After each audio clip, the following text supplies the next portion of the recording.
Shalom Elohim, Bapak Ibu dan teman-teman semua yang saya kasih dalam Tuhan Yesus Kristus. Puji Tuhan, kita berjumpa kembali dalam program Pesisat Iman yang luar biasa ini. Saya berdoa Bapak Ibu dan teman-teman semua sehat, bahagia, dan dalam perlindungan Tuhan yang sempurna. Dan apapun yang Bapak Ibu dan teman-teman semua kerjakan, dibuat Tuhan berhasil dan diberkati berlimpah-limpah. Terima kasih untuk dukungannya selama ini, dan itu sungguh sangat memberkati. Dan saya percaya setiap kita mengasihi jiwa-jiwa yang terhilang, dengan kesaksian ini, dengan program ini, mereka akan dijamah Tuhan. Mungkin saat ini mereka belum, mungkin kemarin belum, tapi kita tidak tahu. Sebulan, 2 bulan, 3 bulan, atau setahun, 2 tahun, 3 tahun, kita tunggu waktunya Tuhan. Hanya kita perlu berdoa dan mengasihi saja. Dan kita bersaksi terus, kita menginjili terus. Tuhan pasti mendengarkannya. Hari ini, kita akan mendengarkan kesaksian yang luar biasa dari Bapak yang bernama Pak Suaib. Ya, beliau adalah seorang guru sekolah di sekolah agama, ya, agama Islam, dan lulusan daripada Universitas Islam di Kairo, dan beliau pernah menjadi juara musyabaqa tilawatil Quran, ya. Beliau sangat fasih dalam bahasa Arab, karena itulah jurusan beliau waktu bersekolah atau kuliah. Tetapi Tuhan menjamah beliau, dan kesaksiannya sungguh dramatis, sungguh luar biasa, dan sungguh mengharukan, bahkan juga menyedihkan. Ya, bagaimana beliau disimpan di dalam septic tank selama berbulan-bulan. Tetapi Tuhan menjaganya, dan Tuhan memeliharanya. Ini mujizat sekali, saudara, dan sungguh di luar akal sehat.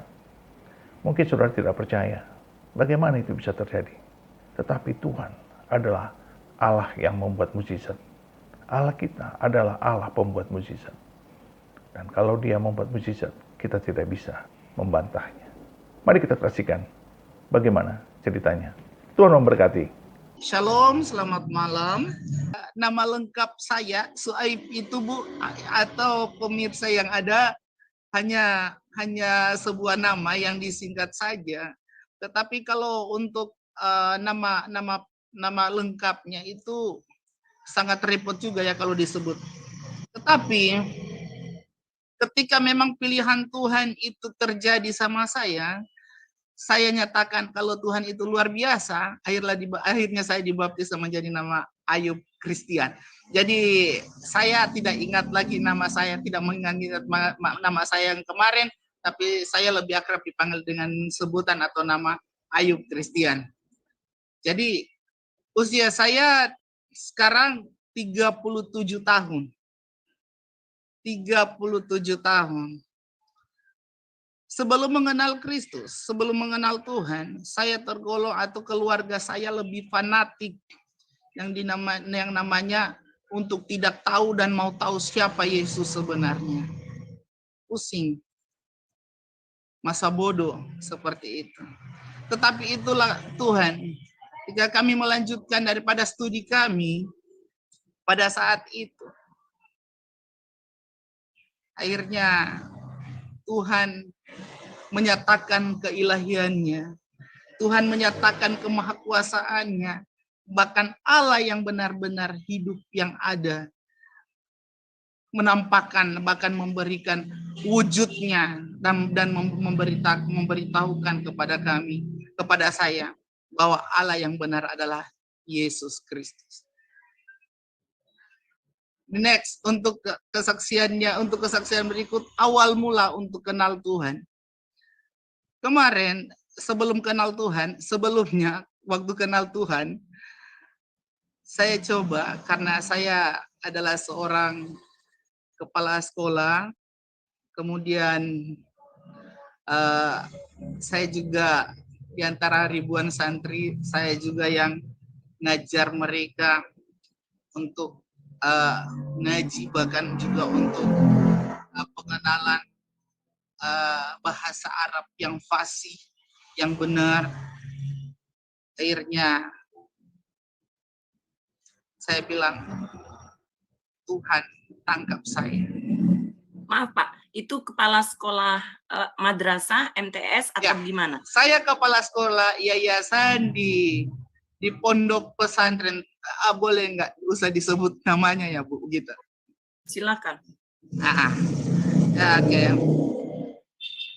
Jadi dari sekian, puji Tuhan, saya didatangi oleh Roh Kudus. Saya katakan Roh Kudus, Roh Tuhan pada saat itu. Pada saat saya melanjutkan studi saya. Dan pada saat itu saya, karena di dalam ajaran kami, ajaran saya, ajaran doktrin yang diajarkan oleh ajaran agama saya kemarin, itu 5 waktu, bahkan ada sunah-sunah yang lainnya, waktu-waktu lainnya lagi untuk boleh menghadap sama abdominallah, sama yang di atas. Jadi teman-teman murtadin ini jelas banyak tahu gimana kehidupan seorang muslim, seorang seperti kami pada saat itu. Saya coba pada saat itu saya ambil satu waktu untuk saya, karena ketidaktenangan hati saya waktu itu. Saya ambil air, maaf ya, wudhu. Pada saat itu saya ambil air wudhu, saya sholat. Pada saat saya sholat di rakaat yang pertama, bacaan saya waktu itu masih, boleh nggak Bu saya ngaji sedikit gitu? Silakan Pak. Oke. Pada saat itu saya angkat tangan, bacaannya seperti ini. Bismillahirrahmanirrahim. Wattini wadzaitun wa turi sinin wa dzal baladil amin laqad khalaqal insana fi ahsani taqwim. Bacaan saya waktu itu belum lanjut ke bacaan berikut, ke ayat berikutnya. Tiba-tiba ada bisikan yang saya dengar di telinga saya. Bilang, kamu pandang ke depan, buka mata kamu baik-baik dan lihat apa. Pada saat saya buka mata, pada saat itu saya lihat di hadapan saya dengan tinggi, saya kira-kira aja sekitaran 7 meter tinggi sekali, tinggi banget gitu. Waktu itu tingginya luar biasa. Dan wajahnya nggak kelihatan, telapak semua nggak kelihatan. Yang kelihatan saja yang sempat saya lihat semacam jubah. Di situ pada saat saya melihatnya, akhirnya kepala saya ini kan sempat ini ya Bu, sempat memar. Waktu itu saya langsung jatuh, memang nggak sadarkan diri. Saya rasa saya waktu nggak sadar diri itu perkiraan mungkin 2 menitan gitu, tetapi saya sadar 8 hari pada saat itu pas. Kenapa sampai 8 hari? Karena saya tanyakan berapa hari saya di sini, karena pada saat itu mereka sudah siap opname saya di rumah sakit. Saya bilang, apa yang terjadi? Ternyata pada saat itu saya cuma lihat itu saja, saya mengeraskan hati, bukan mengeraskan hati lagi. Saya tanya guru spiritual saya. Saya sempat tanyakan. Saya tanyakan seperti ini. Saya kok sampai jatuh seperti itu, dan saya nampak di hadapan saya itu seperti ini. Sosok yang tingginya saya kira-kirain 7 meter gitu. Tetapi apa kata mereka?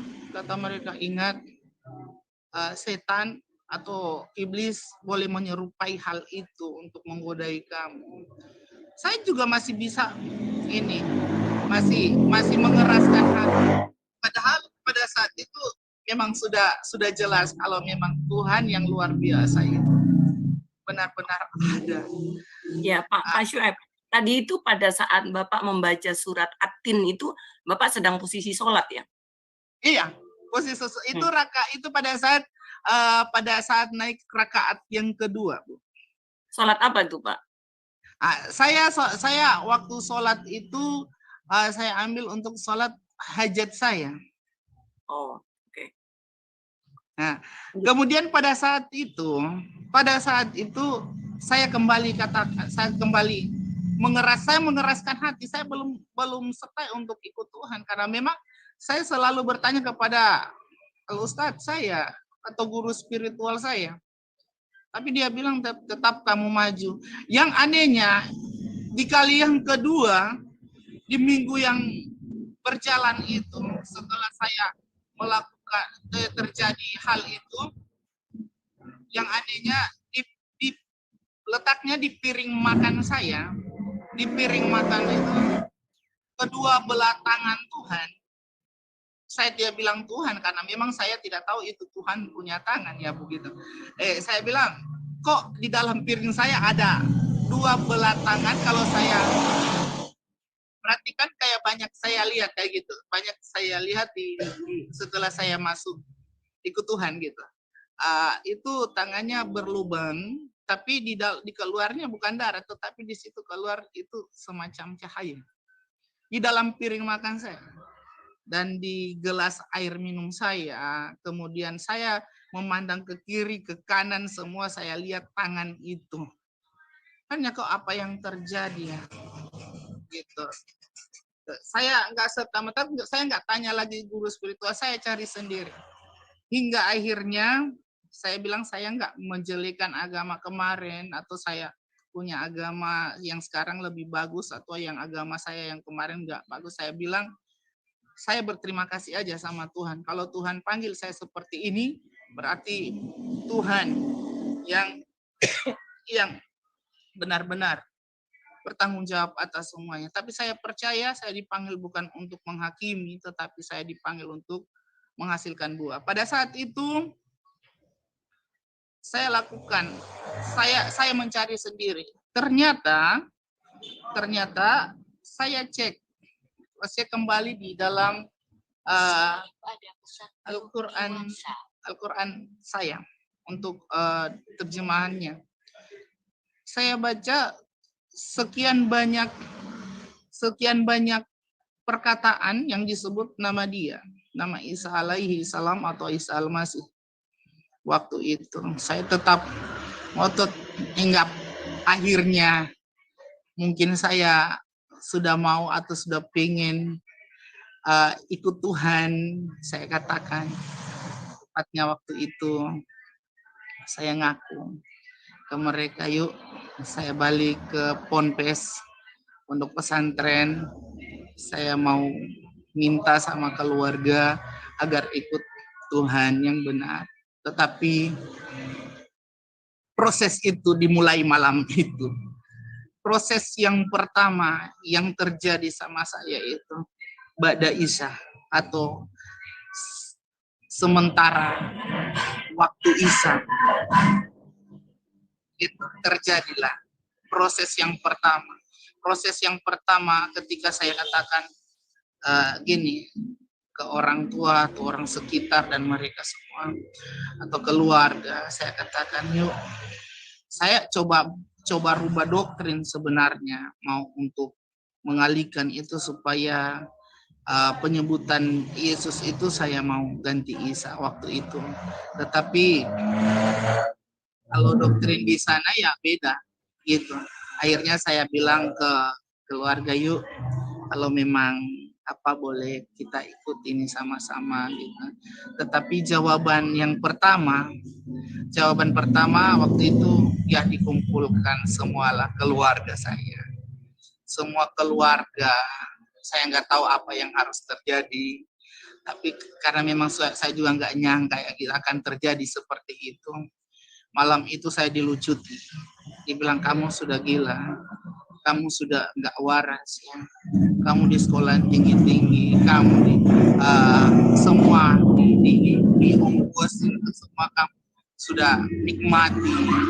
Kok apa yang kurang? Apa yang kurang lagi gitu.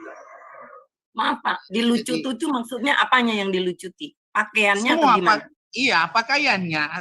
Telanjang bulat gitu? Iya, ditelanjangin. Kalau saya nggak bisa bilang telanjang ya, karena saya bilang sedikit itu ya. Jadi pakaiannya ya gitu. Ya maaf Pak, Akhirnya. apa yang akhirnya membuat Bapak memutuskan percaya bahwa Yesus itu adalah Tuhan?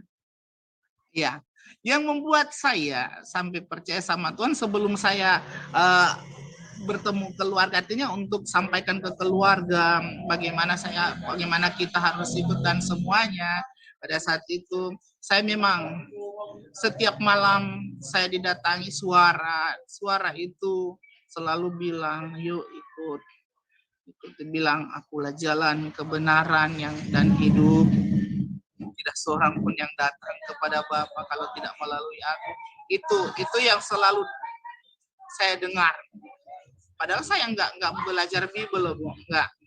Saya cuma dengar sepintas saja. Kemudian pada saat itu banyak hal yang saya temukan sampai di penglihatan saya kayaknya saya bilang udah nggak normal gitu, udah nggak normal kok. Saya harus diperlihatkan dengan macam-macam yang saya nggak pernah lihat gitu. Lihatkan seperti diperlihatkan seperti orang-orang semua berpakaian putih di kerempok. Pokoknya pada saat proses terjadi itu, saya selama itu ikut pendidikannya itu loh Bu. Saya bilang memang saya benar-benar bukan dilema lagi, saya sakit. Sampai saya memang memutuskan. Memang telinga saya itu selalu dengarkan kata Tuhan. Kata Tuhan, yuk ikut. Yuk, seperti itu. Karena saya kan belum tahu ini Bu, belum tahu Alkitab, yang nggak tahu sama sekali waktu itu, emang nggak tahu. Nah, akhirnya saya ambil satu keputusan itu pada saat saya rebah tadi jatuh itu, memang di situ suaranya memang jelas, sangat jelas dia bilang, hai kamu yang letih lesu dan berbeban berat, datanglah kepadaku. Aku akan memberikan kelegaan kepadamu. Itu jelas sekali, sangat jelas saya dengar. Akhirnya next waktu itu saya sampaikan ke keluarga tadi, saya dilucuti, ditelanjangi. Itu proses pertama saya dipukul, saya pokoknya semua sudah nggak tahu apa yang terjadi, pokoknya ditendang lah, sudah memang mengerang kesakitan sampai memang nggak rasa ini ya, maksudnya mau mati saja waktu itu. Tetapi suara itu datang di telinga saya. Dia bilang apa? Dia bilang, aku tetap sama, baik dulu, sekarang, dan selamanya. Akhirnya puji Tuhan, saya bilang, saya kuat dengan perkataan Tuhan seperti itu. Saya kuat, saya katakan, saya tetap kuat. Saya belum panggil Tuhan waktu itu, karena saya takut, saya belum tahu Tuhan, saya tahu Allah. Itu proses pertamanya. Dia bilang, kamu masih tetap pada pendirian kamu. Saya katakan, saya tetap pada pendirian saya. Saya pilih dia, pilih Isa Al-Masih alaihi salam sebagai Tuhan juru selamat kita yang luar biasa. Tetapi jawaban dari mereka ketika mendengar hal itu bukannya senang, malah saya diikat loh waktu itu. Kaki saya diikat, diseret pakai kendaraan. Saya sama seperti nggak tahu seperti apa lah waktu itu. Tetapi rasa yang saya rasa nggak sakit sama sekali, bahkan lecet pun nggak ada waktu itu. Ada sempat lecet saya di bagian lutut saya itu. Itu diseret pakai apa Pak? Motor gitu? Enggak, waktu itu mobil yang seret saya di tanah di area pondok situ, disaksikan santriwati saya waktu itu. Kalau Bapak setiap hari tinggal di pondok pesantren ya? Iya, karena saya kepala sekolah di situ, Bu. Oke, jadi ya. Tempat tinggalnya harus di lingkungan sekolah. sebagaimana pondok pesantren pada umumnya gitu. Ya, hingga akhirnya saya di-share, emang saya bilang saya nggak rasa apa-apa, tapi saya bilang ada yang lecet daripada saat saya mengalami hal itu. Nah, terus pada saat mereka berhenti, mereka tanyakan lagi, bagaimana? Kamu masih mau ikut yang seperti kamu yakini? Tapi saya bilang, saya tetap ikut, iya, meskipun harus habis nafas saya seperti itu. Kalau bahasanya kita dibilang meskipun harus nyawa jadi taruhannya, saya ikut. Iya, saya sudah terlanjur karena sudah sakit ya begitu. Sudah menderita, saya bilang saya nggak akan lupakan dia, bahkan saya lepaskan dia. Saya percaya dia selalu jaga, bahkan pegang tangan saya. Dan kemudian saya juga kira mereka akan punya rasa simpati gitu, atau rasa gimana ya, ketergerakan lah untuk menerima Tuhan. Tetapi saya malah digantung waktu itu. Saya digantung dengan kaki sebelah, kaki yang tadi diseret dengan mobil itu, saya digantung dengan kaki sebelah. Akhirnya saya perkirakan sekitar kalau 8-9 meter kali ya gitu tingginya itu pohon yang dibuat gantung saya dengan kaki sebelah. Bukan cuma sampai di situ, sampai dibuat ini, dikasih ini lagi, jatuh lagi dari atas sampai memang kepalanya bagian belakang ini bonyok sampai memang masuk ke dalam. Tetapi itu Tuhan selalu berbisik. Dia bilang, aku tetap sama. Dia bilang, dulu, sekarang, dan selamanya. Berarti Tuhan bilang, minta. Apa? Saya berdoa saja dalam hati sesuai dengan perkataan saya. Saya katakan, saya siap ikut Tuhan waktu itu. Dibakar hidup-hidup. Akhirnya setelah saya digantung itu prosesnya memang nggak ada ampun. Malam itu mungkin sampai pagi saja, saya nggak tahu itu pagi karena memang saya betul-betul disiksa. Akhirnya mereka coba membakar saya. Yang anehnya, ketika mereka mau bakar saya, Tuhan bilang, Tuhan bersama-sama dengan saya. Yang anehnya lagi, saya nggak kenapa-napa. Dengan sorak-sorakan mereka. Mereka katakan, kamu harus balik, kamu harus ini, kamu enggak. Saya bilang tetap tidak. Saya tetap pilih dia.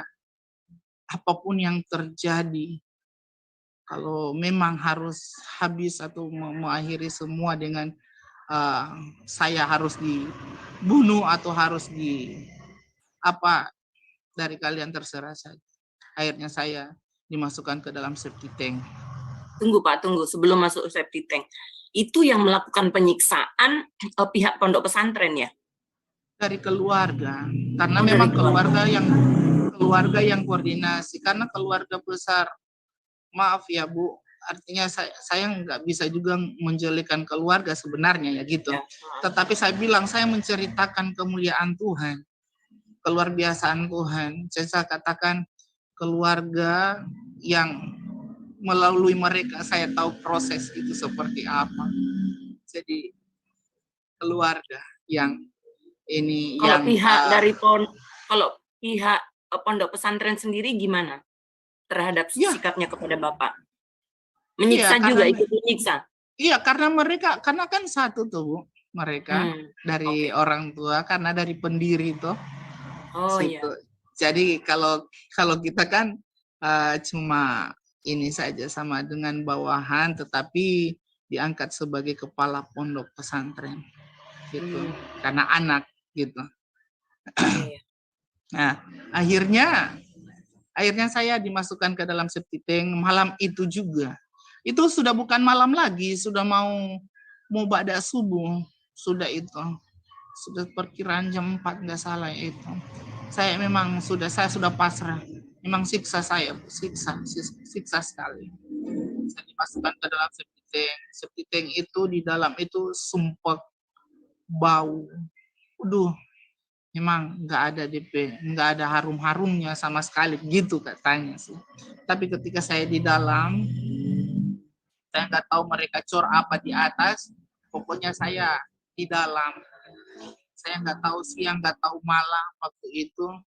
Tetap mereka kalau sudah karena memang gelap katanya seperti itu mereka apa biasa ini gedor-gedor begitu dari atas toki-toki begitu kan maksudnya di ini apa meyakinkan apakah saya masih hidup atau gimana.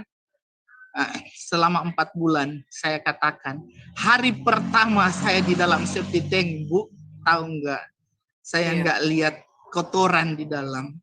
Saya lihat seluas mata saya memandang ke kiri, ke kanan, sepokoknya indahnya indah sekali. Harumnya harum sekali di dalam situ. Luar biasa ya. Itu harum sekali loh, Bu.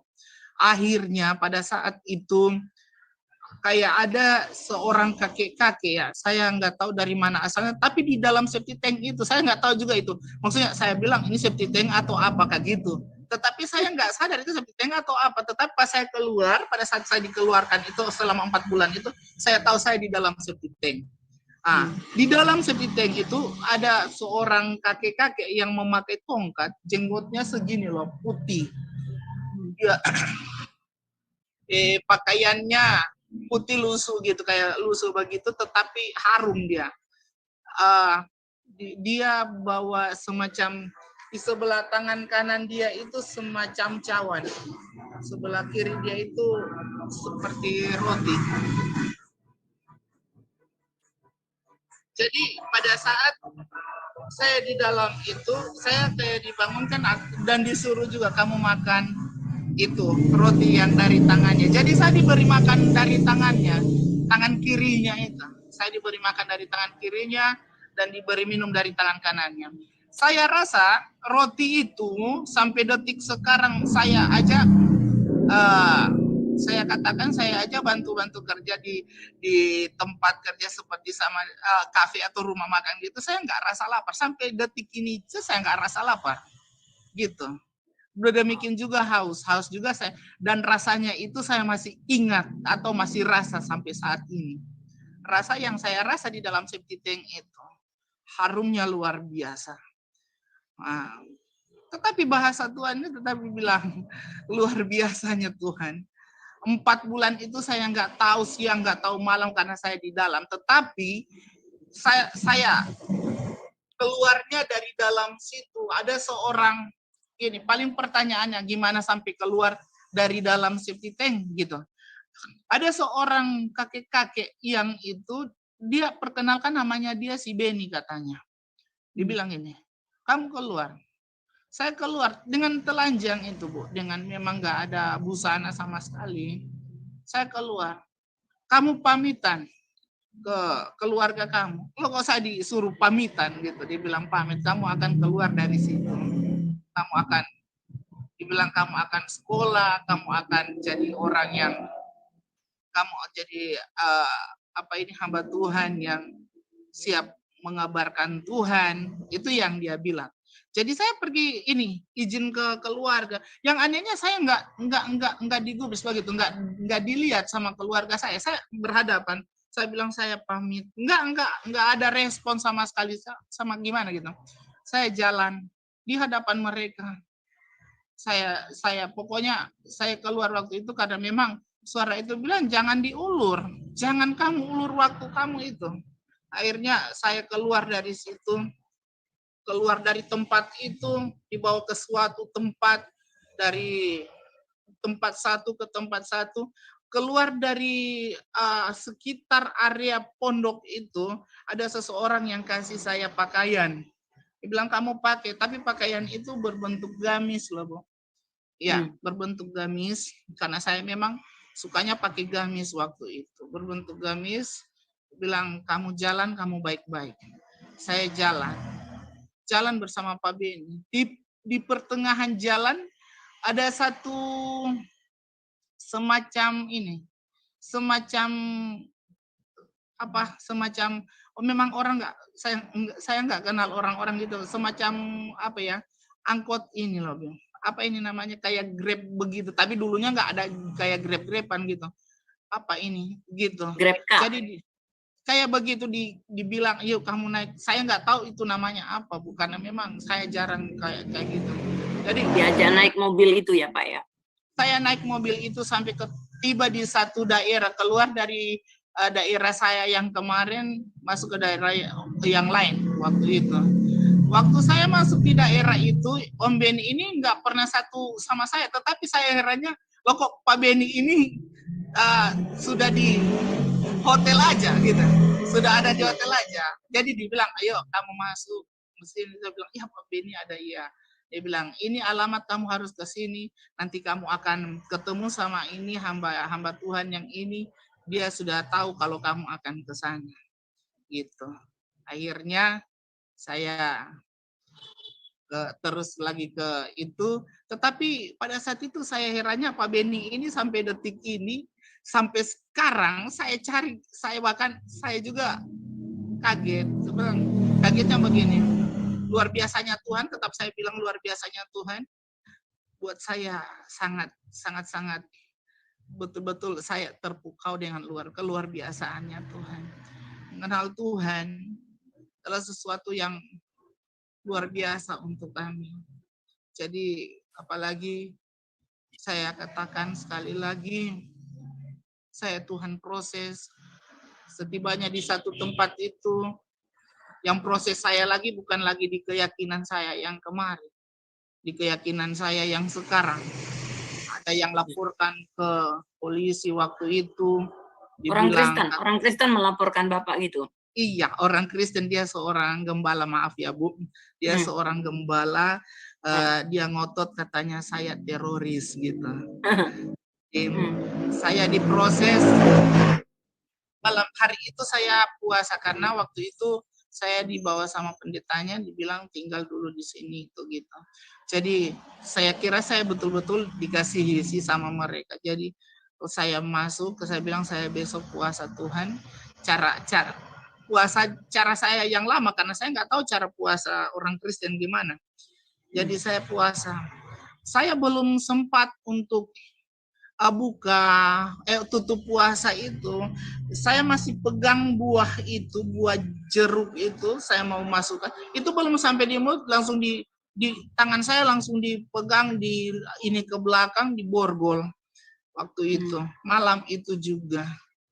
Jadi karena dilaporkan oleh gembala itu tadi ya? Iya, gembala itu. Jadi saya diproses di kantor polisi, tahu nggak apa yang saya bilang sama Tuhan waktu saya dibawa sama polisinya? Saya bilang, Tuhan, proses yang saya alami ini, mungkin saya belum tahu Tuhan, maksudnya ketika Tuhan disalibkan seperti apa, tapi saya bilang saya nikmati saja. Kalau memang ini keberadaan saya membuat orang-orang terusik atau bagaimana, dan Tuhan izinkan saya di tempat itu, saya percaya Tuhan yang bertanggung jawab atas. Sebelum Bapak diborgol, apakah Bapak gembala itu tidak nanya-nanya tentang siapa Bapak? Dia nanya-nanya sama seperti ibu dan teman. Makanya saya kemarin saja waktu mau paparkan kesaksian, saya takut. Kenapa takut? Karena disangkanya seperti itu nantinya. Jadi kalau kemarin saya itu dikatai memang teroris, karena memang lagi sedang ini teroris gitu. Jadi ketika mereka ini laporkan ke polisi, akhirnya saya diinterogasi malam itu. Jawaban saya nggak ada yang salah. Kemudian malam itu juga yang interogasi saya, kebetulan dia anak Tuhan. Ya tegasi, iya karena tugas mereka. Pada saat itu mereka bilang, oh kamu ini seperti, kamu kenapa kamu harus ikut Tuhan, kenapa kamu? Ya jawaban saya satu, ingat nggak? Saya artinya bahasa yang keluar dari, atau kalimat yang keluar dari mulut saya, sampai saya sampaikan itu kayak nggak ada di otak saya, Bu, begini. Yang nggak saya pikirkan itu keluar. Saya bilang begini, Daud, Raja Daud aja, ketika dia berperang, dia tidak pernah tanya sama polisi, tidak pernah tanya sama prajuritnya, tidak pernah tanya sama semua petinggi-petinggi yang ia percaya. Dia tanya siapa? 1 Tawarik 14. Saya katakan begitu, mulai ayat 7 itu Tuhan berkata cuma ayat yang ke-10 dia bilang, bertanyalah Daud kepada siapa di situ? Pada Tuhan. Dia tidak bertanya kepada prajurit. Itu waktu itu keluar ngambang. Jadi saya bilang, ya kok ini keluar, apakah betul atau enggak nantinya. Tetapi puji Tuhan, semua kalimat keluar dari mulut saya malam itu semua ada di dalam Alkitab. Iya, itu seperti yang tertulis di Matius, Pak, di Matius 10 ayat 19. Ya, apabila mereka menyerahkan kamu, janganlah kamu khawatir akan bagaimana dan akan apa yang harus kamu katakan, karena semuanya itu akan dikaruniakan kepadamu pada saat Haleluya. Nah, amin. Jadi malam itu juga yang interogasi saya, Bapak yang interogasi saya nangis. Dia bilang satu hal ke saya, dia bilang, Tuhan kamu, Tuhan saya, Tuhan kita, Tuhan yang luar biasa. Jadi saya bilang ke bapaknya, bapak polisinya, saya kalau ingat itu, Bu, saya bilang, ingat Tuhan, saya sepuh. Artinya Tuhan baik pokoknya, gitu aja. Saya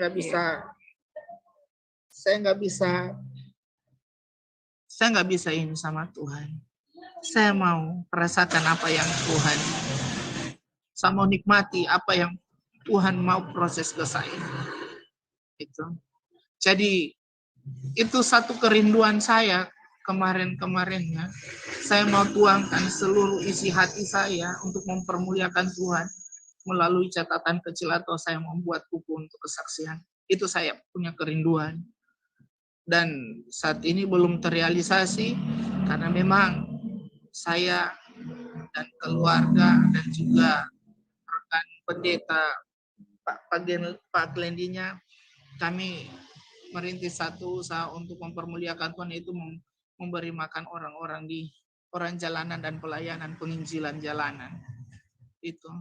Jadi biarlah perkara Tuhan yang bertanggung jawab, dan bagian kami mau lakukan untuk kemuliaan Tuhan. Kasih. Ya, jadi Bapak itu akhirnya mengikut Tuhan Yesus tahun 2019 ya, Pak? Iya. 2019. Terus setelah di kepolisian itu tadi gimana, Pak? Apakah Bapak polisi itu menolong Bapak atau gimana? Kalau Bapak polisinya mereka nggak menolong tapi membebaskan. Kalau menolong sih saya bilang itu karena mungkin kegerakan yang Tuhan buat atau perkara yang Tuhan buat atas mereka. Jadi karena Tuhan lah, Bu, saya bilang mereka nggak tolong apa-apa. Saya bilang karena Tuhan menggerakkan hati mereka untuk boleh, karena dia juga anak Tuhan. Saya bilang anak Tuhan, kenapa sampai saya bilang anak Tuhan? Beliau juga waktu interogasi sama saya, dia tanya tentang Tuhan dan bagaimana sampai mau ikut Tuhan. Jadi saya paparkan seperti apa yang saya saksikan sama Ibu Malam dan semua malam hari ini. Itu saya bilang, kalau memang ada salah yang ditemukan, satu yang saya minta, kalau dari kepolisian atau dari kepala lingkungan dan semuanya yang suka suruh atau mau suruh saya pulang atau antar saya pulang, saya bilang satu, karena mereka kan semua orang Kristen gembala lagi, saya bilang kalian bertanggung jawab atas darah saya. Itu yang saya sebutkan.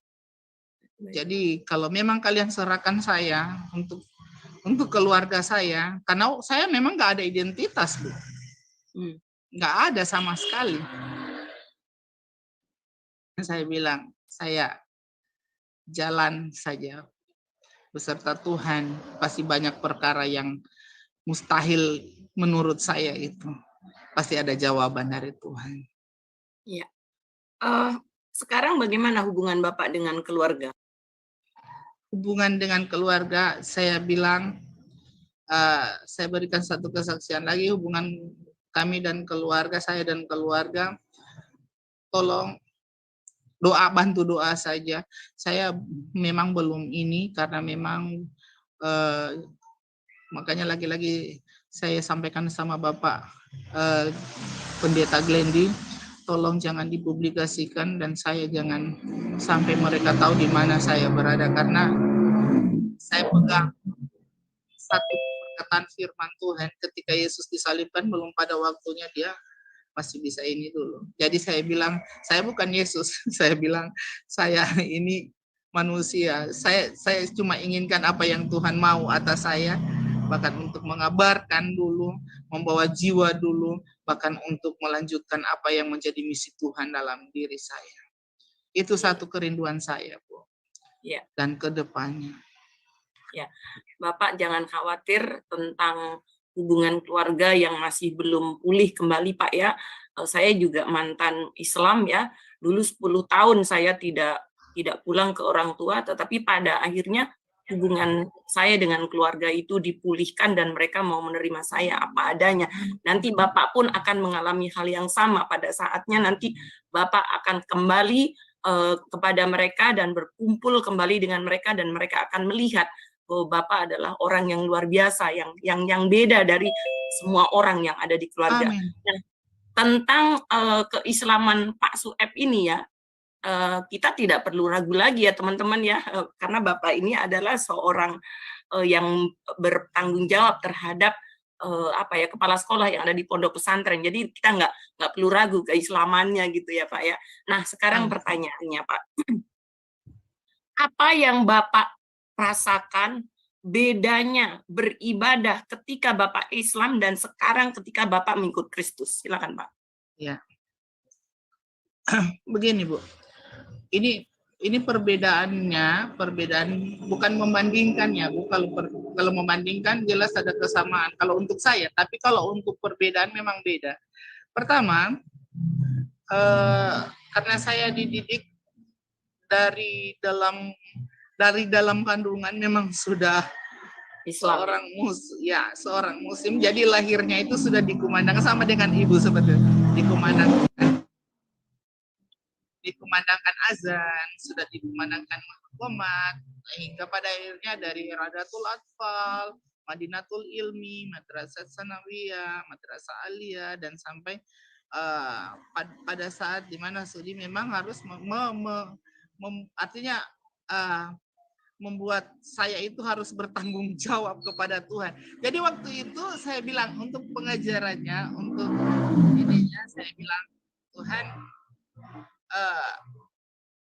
bedanya itu saya kemarin gimana ya, lain gitu. Tapi ketika saya memang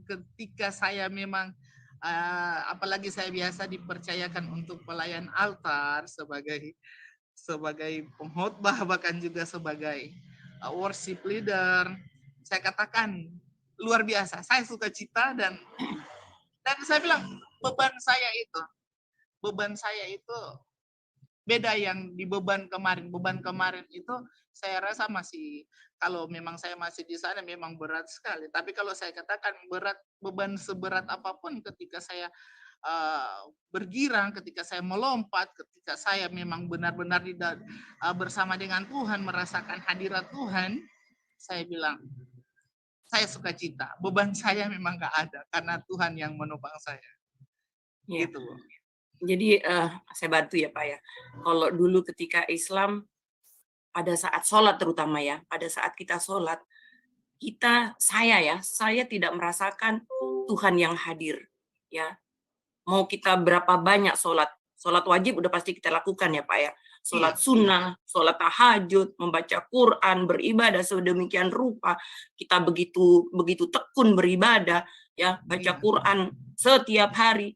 Tetapi ketekunan itu ternyata tidak membuat saya merasakan Tuhan yang hadir, tidak merasakan Tuhan yang hidup, tidak merasakan Tuhan yang ketika saya menangis kayak tergeletak sakit, tidak ada lawatan itu. Tetapi ketika saya menjadi Kristen, saya merasakan Allah yang hidup. Saya tidak perlu berjuang keras untuk supaya Tuhan hadir. Tidak, cukup saya duduk diam, saya puji-pujian, saya menyembah Dia, saya panggil namanya, saya membaca firman. Di situ kita akan merasakan, saya merasakan Allah yang hidup, ya, Allah yang hidup. Jadi Allah kita, Yesus Kristus adalah Allah yang hidup, Pak. Saya bantu, mungkin Bapak jangan takut, Pak, katakan Allah kita di masa lalu dengan Allah di masa sekarang itu adalah completely different, sama sekali berbeda.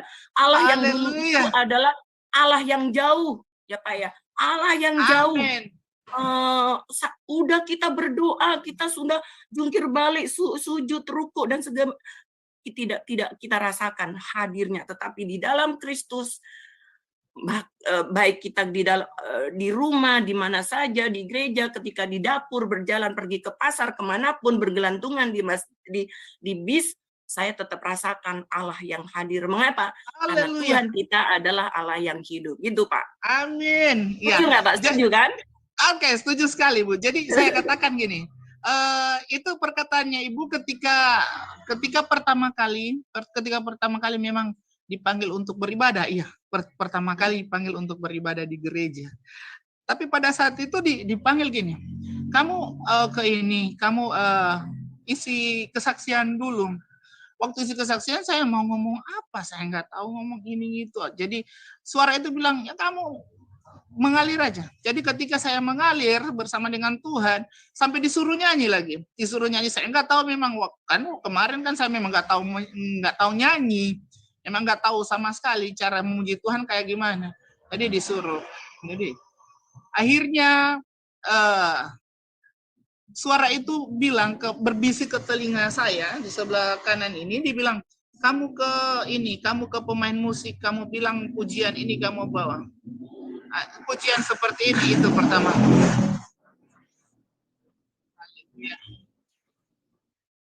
Pujian pertama kali yang memang Tuhan kasih ke saya waktu itu sampai sekarang saya bilang itu pujian luar biasa, Allah yang setia.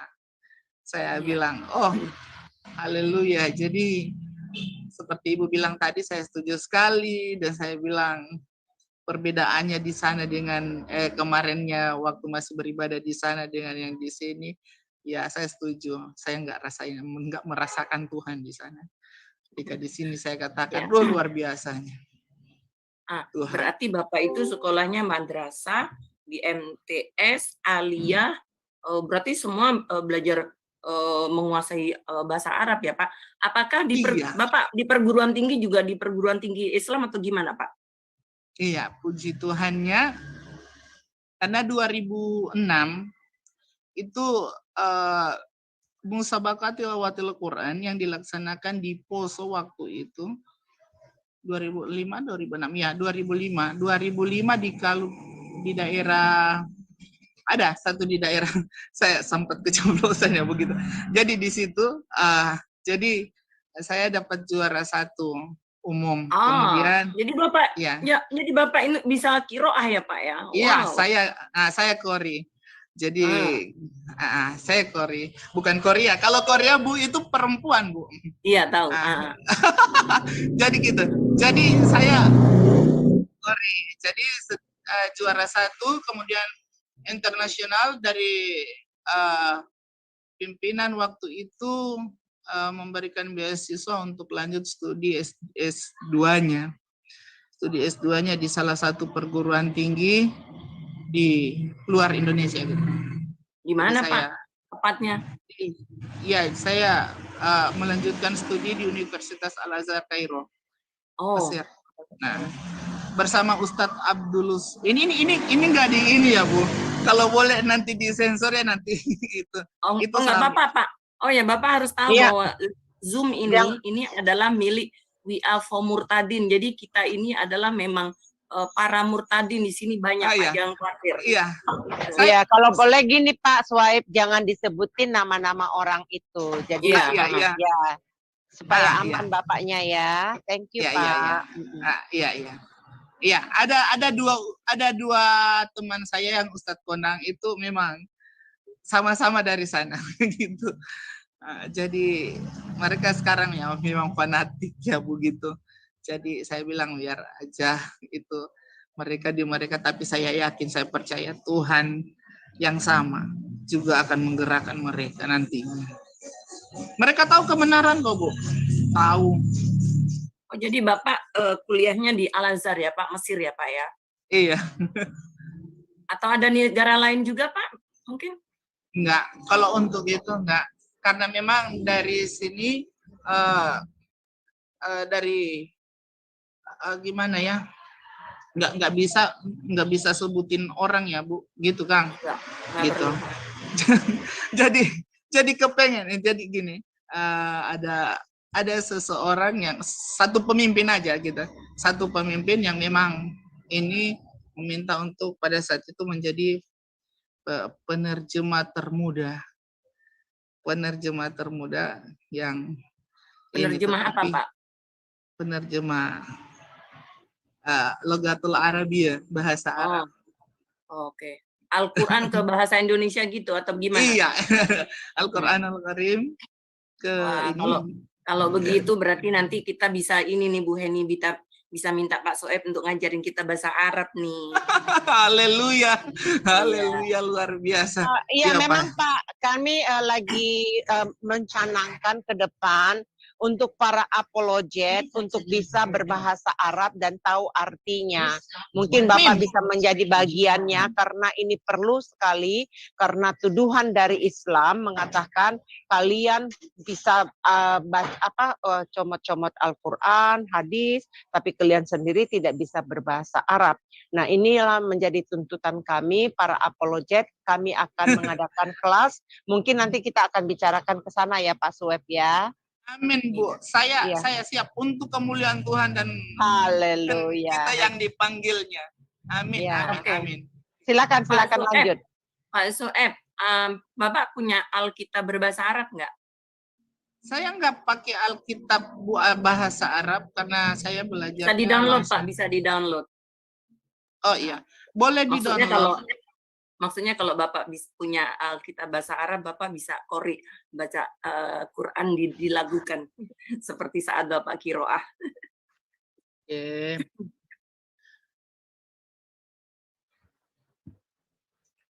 Kalau Alkitab bahasa Arabnya nggak ada ya, Bu. Gini aja. Silakan. Mungkin ada ayat tertentu yang Bapak hafal dalam bahasa Arab, supaya Muslim tahu bahwa itu Kristen murtad abal-abal, pasti dulunya Islamnya Islam abal-abal tuh.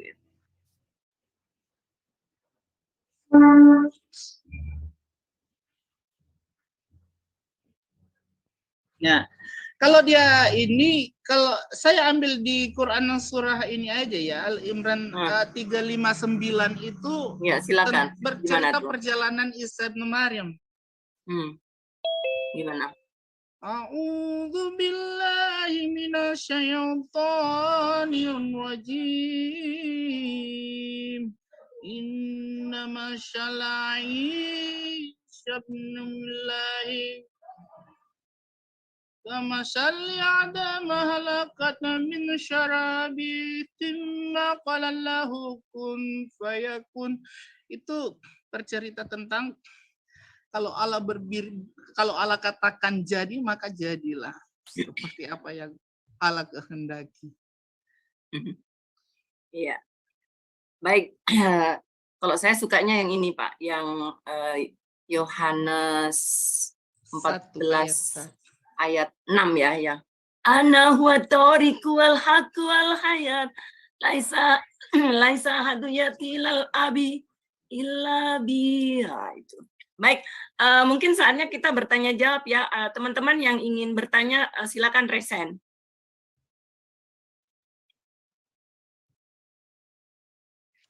Ayo teman-teman yang mau resen silakan. Ya, ada percaya saja, silakan. Shalom, selamat malam Pak. Luar Shalom, biasa ya. selamat malam. Ya, artinya kalau kita melihat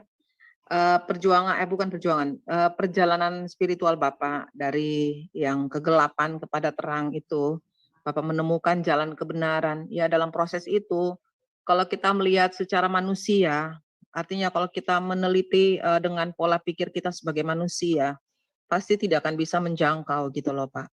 Tidak akan bisa terjangkau bagaimana Bapak yang sedang sholat waktu itu ya, membaca Quran ya.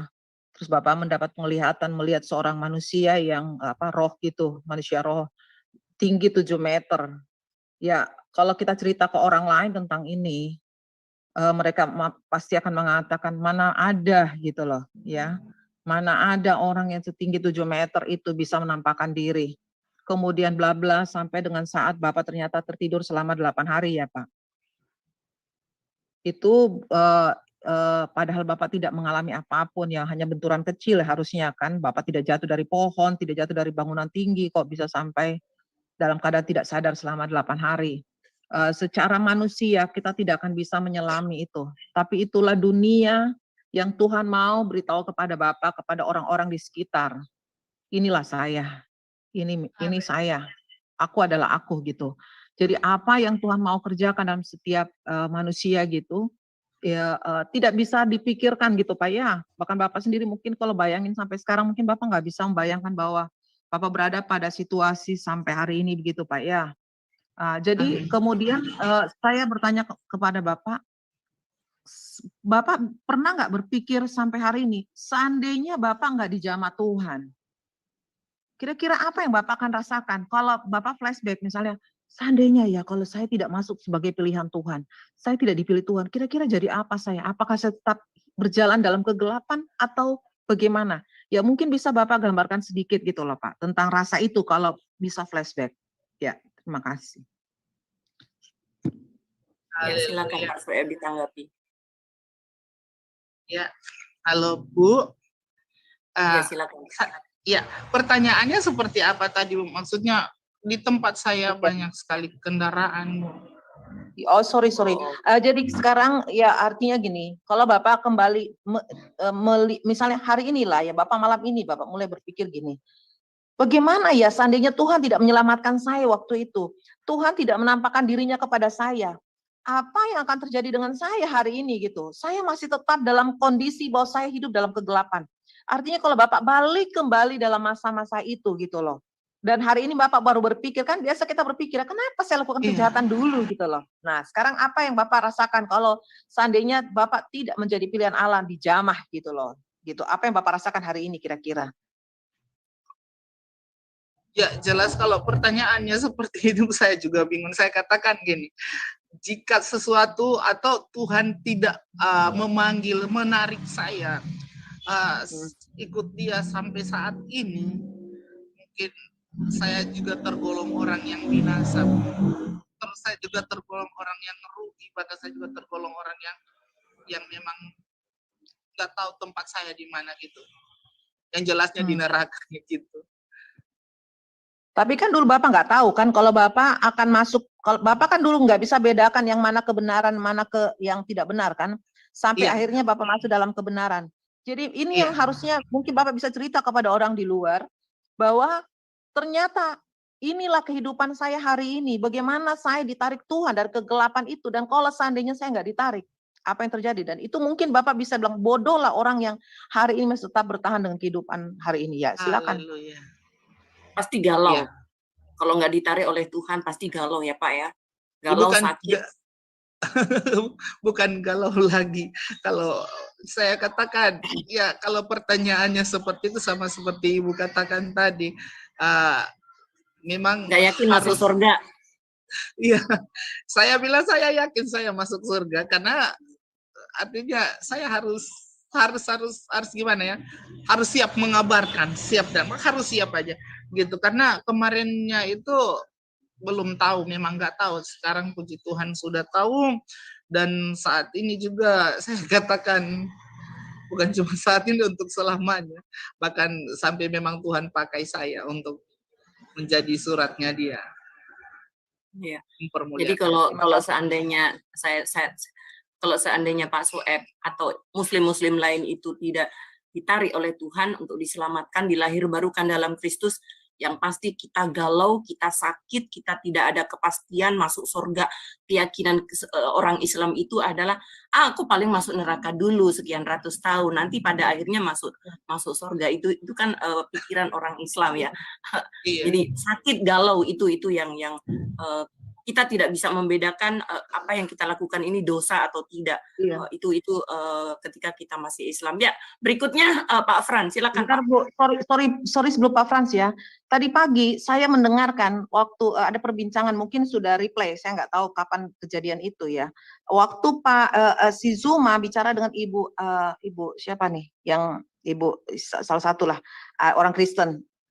Terus dia bilang gini, kan dia bertanya kenapa kamu bisa masuk Kristen, diceritakan gitu. Akhirnya dia bilang juga gini, saya juga pengen sekali, dia bilang gitu. Tapi tanpa sadar dia katakan, ya mudah-mudahan saya sebentar malam, saya juga akan didatangi oleh Yesus Kristus. Saya dalam hati, Tuhan Yesus tolong, kasihan gitu loh. Maksudnya supaya benar-benar dia dijamah gitu loh.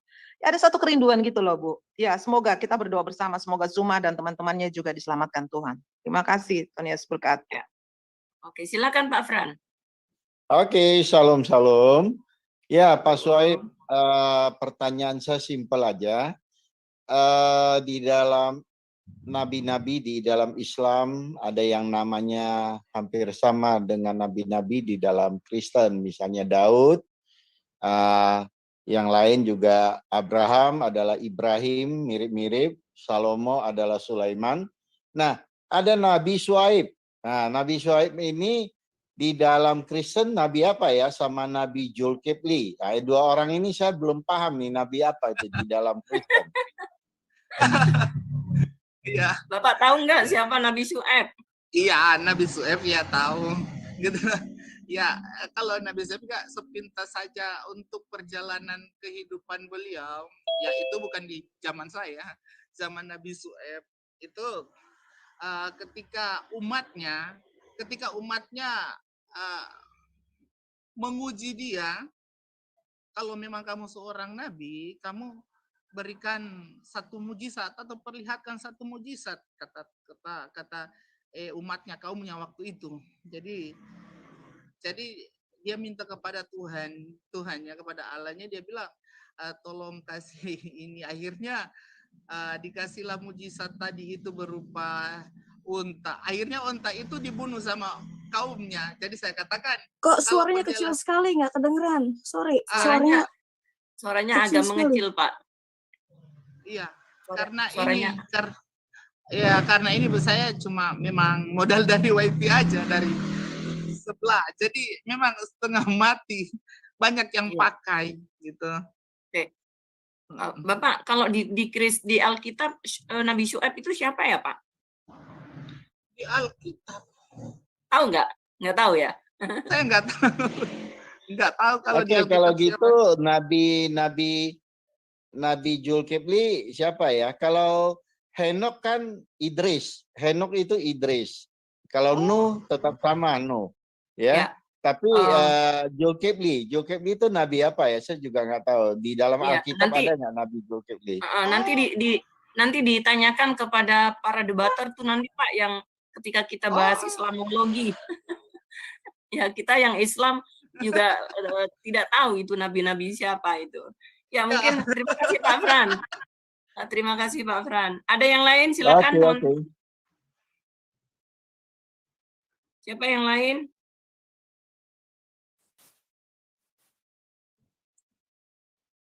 Ya. Halo, Bu. Ya, silakan. Ya. Gini, Bu. Karena berhubung saya minta maaf sebesar-besarnya ya, karena berhubung saya numpang wifi, ini sama teman di sini, sama Bapak Pendeta Glendinya, jadi saya katakan nggak bisa lama-lama. Maksudnya saya senang ini, saya suka cita loh, artinya dipertemukan dengan saudara-saudara murtad. Saya suka cita jujur. Maksudnya gini, keadaan dia berisik karena dia kan numpang di jalan ya, jadi maklumin aja kalau ada suara-suara gitu. Iya benar, Bapak Ibu saya ya. dimaklumi. Gak apa-apa Pak Suhaib kita bisa mengerti. Yang penting sekarang kesaksian Pak Suhaib itu diterima oleh orang banyak ya Pak Suhaib ya. Diteruskan Pak Suhaib, ditanyakan lagi Bu Maya. Ya, berikutnya ada yang raise hand itu Pak Framing. Aduh, jangan framing dong Pak. Nanti jangan framing ya Pak. Silakan, apa pertanyaannya nih? Terima kasih buat Pak Suhaib atas segala kesaksiannya. Yang saya ingin tanyakan Bapak, yaitu kira-kira apa ke depan program Bapak sebagai murtadin yang sudah dipanggil Tuhan secara khusus untuk mengenal Tuhan kita Yesus Kristus sebagai Tuhan secara pribadi.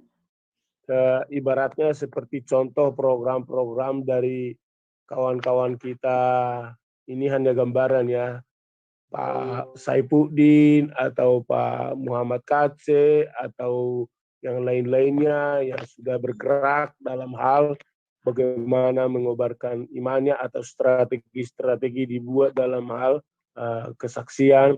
Nah, kira-kira model strategi Bapak apa yang kira-kira Bapak buat ke depan sehingga di dalam kehidupan yang Bapak terima ini, dalam anugerah ini, Bapak bisa action kepada pelayanan-pelayanan internal maupun eksternal. Itu saja Pak pertanyaan saya. Ya, makasih Pak. Saya coba jawab. Kalau untuk kedepannya, saya cuma katakan waktu Tuhan yang saya butuhkan. Kalau untuk actionnya, saya beraction dengan Tuhan.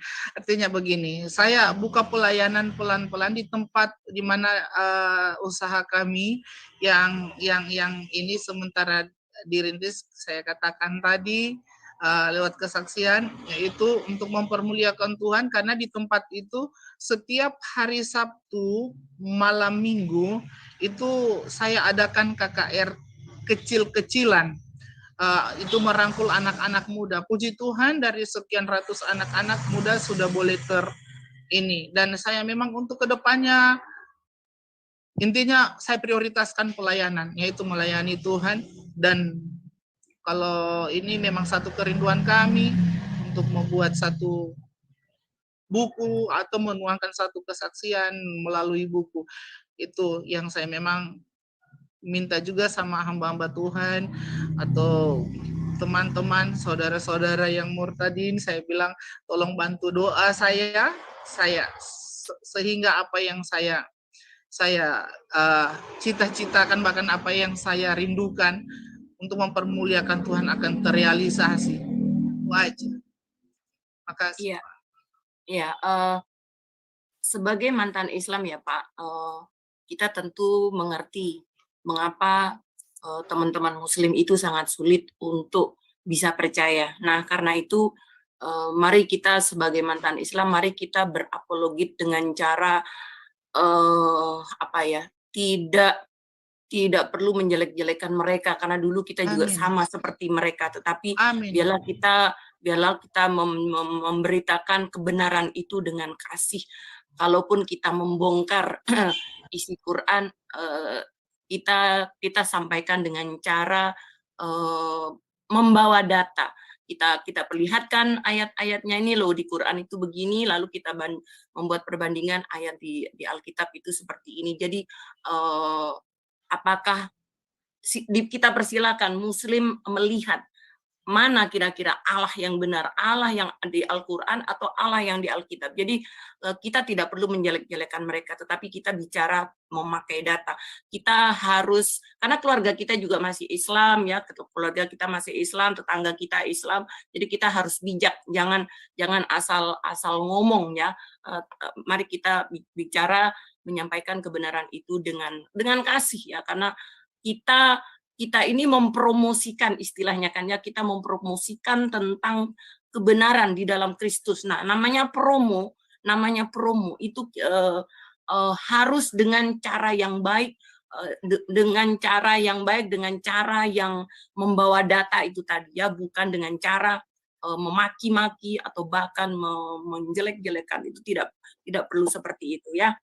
Itu saran saya nanti kalau Pak Suhaib terjun kepada dunia apologit ya Pak ya, supaya Jangan seperti Pak Muhammad KC yang kurang bijak di dalam menyampaikan, karena bagaimanapun walaupun Pak KC sudah menyampaikan dengan data, tetapi ya itulah mereka tidak bisa menerima seperti itu. Ya, Bu Heni, ada yang mau disampaikan tadi? Iya, nih Pak Swaib, saya mau bertanya ya.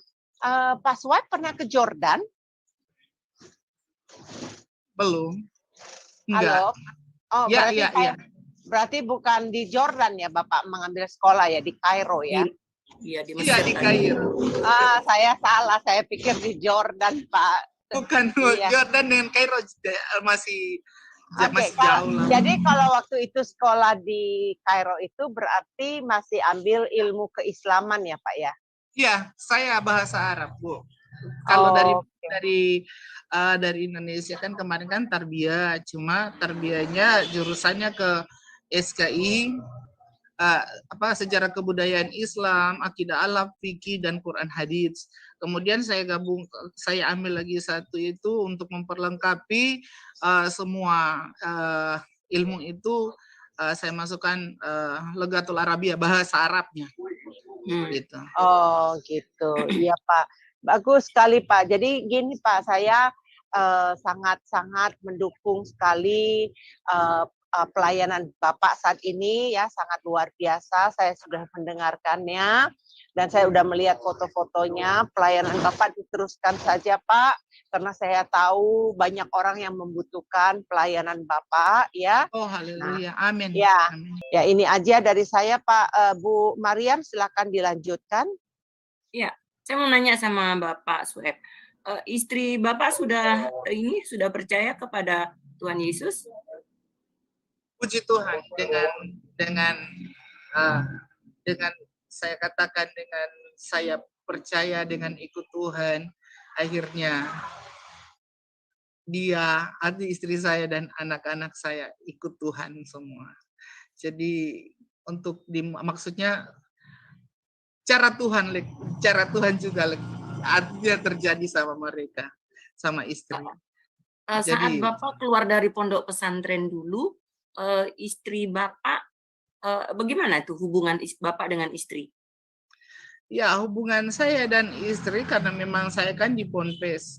Istri kan bukan jarak jauh lagi ya, karena memang sebagai seorang pimpinan memang harus di lokasi atau di tempat pondok waktu itu. Cuma waktu anak kedua kami itu lahir, kan dia balik dulu ke satu tempat, maksudnya ke asalnya gitu.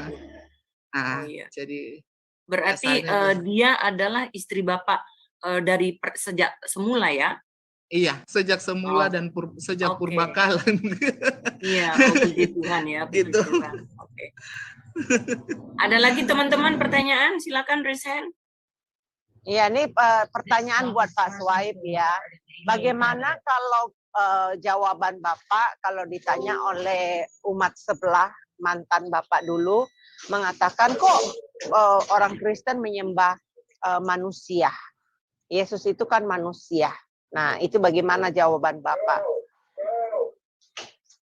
Sekarang begini, puji Tuhan di pelayanan saya dari 2019 itu ketika percaya Tuhan, dan artinya meskipun masih berjalan sama dengan anak, merayap ya gitu, merangkap ya gitu, merangkap begitu sama, puji Tuhan jawaban itu selalu diaminkan oleh mereka dengan jawaban pertanyaan seperti Ibu tanyakan.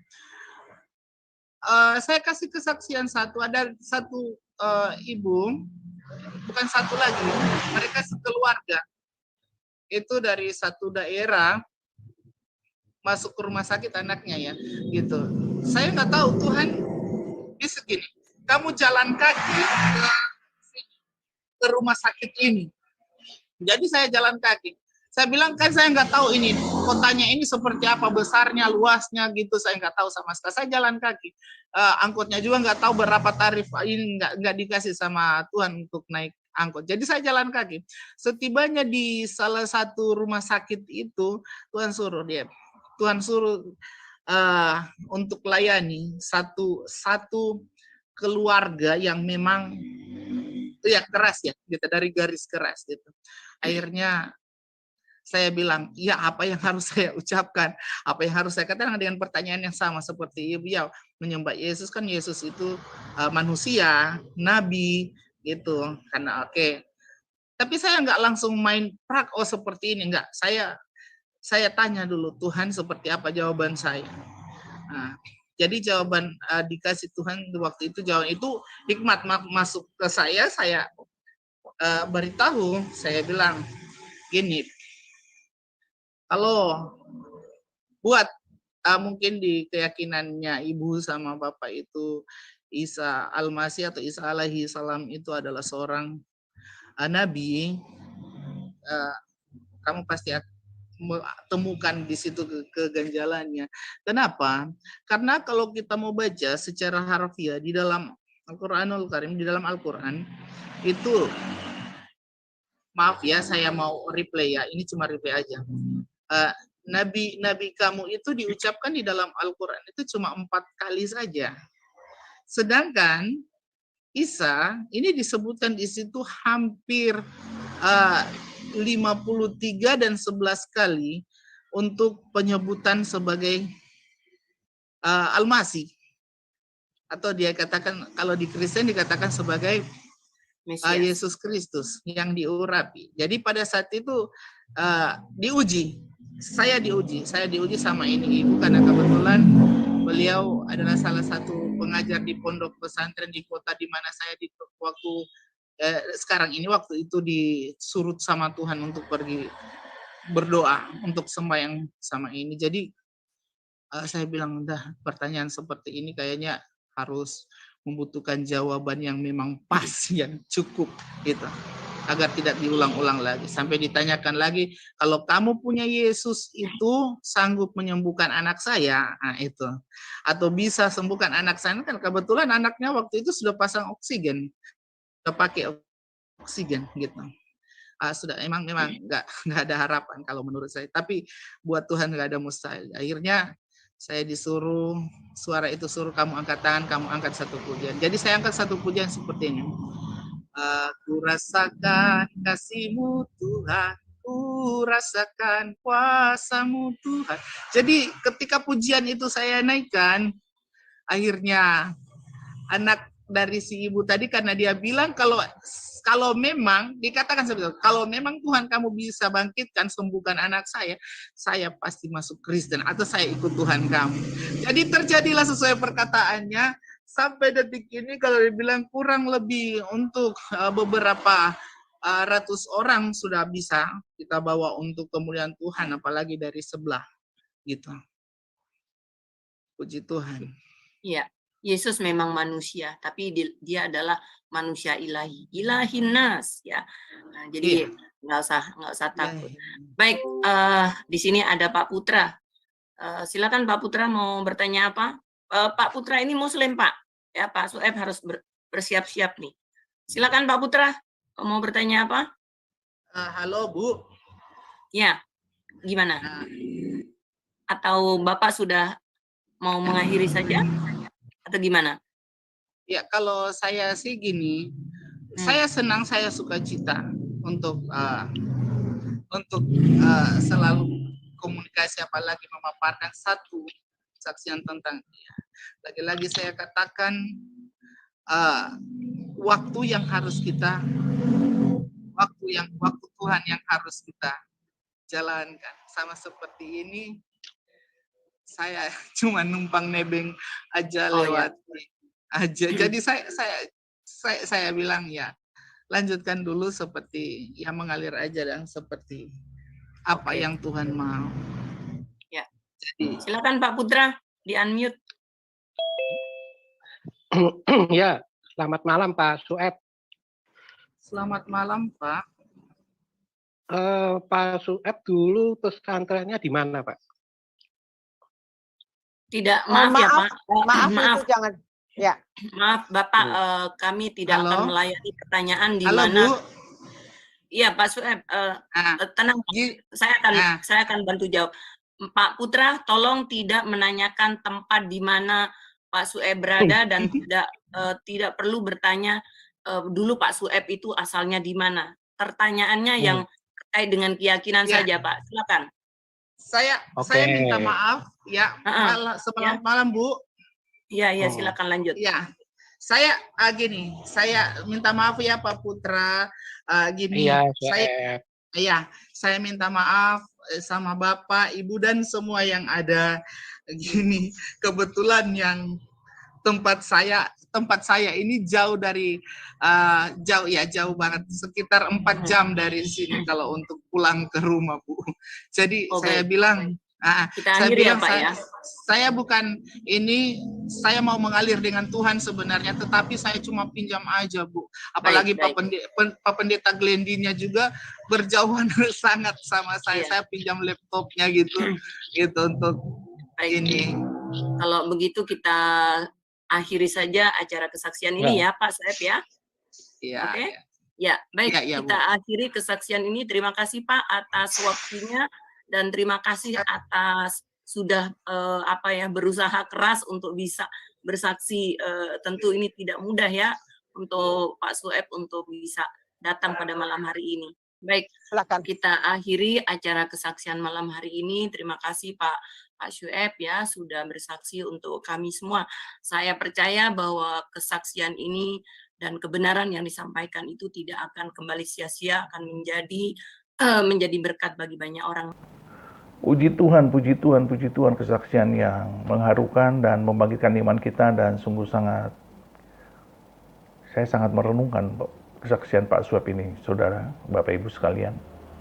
Dan saya sungguh terenyuh, tapi mari kita berdoa. Biarlah kesedihan kita, air mata kita ditampung Tuhan di kirbatnya yang kudus di surga. Dan mari kita berdoa buat Pak Sueb dan keluarganya, supaya beliau mengalami keberkatan yang luar biasa, baik bukan hanya berkat rohani, tapi juga berkat jasmani, berkat jiwani, dan juga berkat materi. Kita berdoa keluarga ini mengalami the Shekinah glory of God dan terus dipakai Tuhan untuk melayani dan menjangkau jiwa-jiwa yang terhilang. Mari Bapak Ibu, kita terus berdoa buat channel daripada Ibu Sofiatul Al-Hayat dan WAFM, supaya terus channel ini menjadi berkat juga bagi banyak jiwa. Dan saya percaya di akhir zaman ini, Tuhan terus bergerak, Tuhan terus bergerilya. Kita tidak tahu bagaimana caranya, tapi kita sudah bertemu dengan orang-orang yang dijamah Tuhan, dilawat Tuhan, yang keras hatinya, yang tidak mungkin menerima Injil, tetapi akhirnya diselamatkan Tuhan. Tuhan memberkati kita di dalam nama Bapa dan Anak dan Roh Kudus, di dalam nama Tuhan Yesus Kristus. Haleluya, haleluya, haleluya. Amin, amin, amin, amin, amin, amin.